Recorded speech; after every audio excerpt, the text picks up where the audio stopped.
எவரெஸ்ட்லேருந்து Antarctica வரைக்கும் தலைவன் எல்லா இடத்துலையும் விருட்டுன்னு ஓடிட்டு இருந்தான். 2016 லெஸ்டர் சிட்டி பிரீமியர் லீக் அடித்ததுக்கு முதல் காரணமும் முக்கிய காரணமும் எங்கோலோ காண்டே தான். தலைவன் பாரிஸ் கார்னரில் தான் பிறந்து வளர்ந்தாப்புல. சின்ன வயசில் ரொம்ப பையன் சின்னதாக இருக்கான், இவனெலாம் ஃபுட்பால் பிளேயர் ஆக மாட்டான்னு பல பேர் மறுத்துருக்காங்க. உண்மைதான். 2013 15 வரைக்கும் கானுங்கிற டீமில் ஃப்ரான்ஸில் விளாட்றாங்க. 2015 லெஸ்டர் சிட்டி வந்து காண்டே வாங்குறாங்க. அப்போ அடிச்சது ஜாக்பாட்டு. அப்போ யாருக்கும் தெரியாது தலைவன் பண்ண போகிற சம்பவம். பிரீமியர் லீக் ஜெயிச்ச கையோட செல்சி வந்து வாங்கிட்டு போயிடுறாங்க.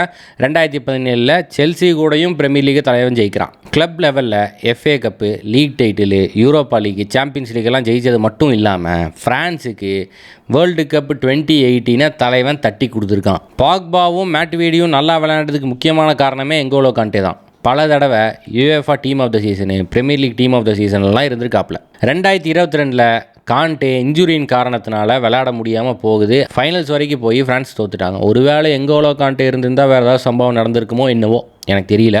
நம்ம ஆள் ரிட்டையர்மெண்ட் என்ஜாய் பண்ணலான்னு சவுதி அரேபியா பக்கம் போயிருக்காப்புல. இந்த டிடியர் டெஷாம்ப் சும்மா இல்லாமல் 2024 யூரோஸில் தலைவனை வலை வீசி கூப்பிட்டு வந்து மறுபடியும் விளையாட வச்சான். சிறப்பாகவும் விளையாண்டாப்புல. N'Golo Kante undoubtedly one of the greatest midfielder ever. மாற்று கருத்தே கிடையாது. எங்கோலோ காண்டேவை யாருக்காவது பிடிக்காமல் இருக்குமா? யாருக்காவது பிடிக்காமல் இருக்குமா? What a guy, what a player.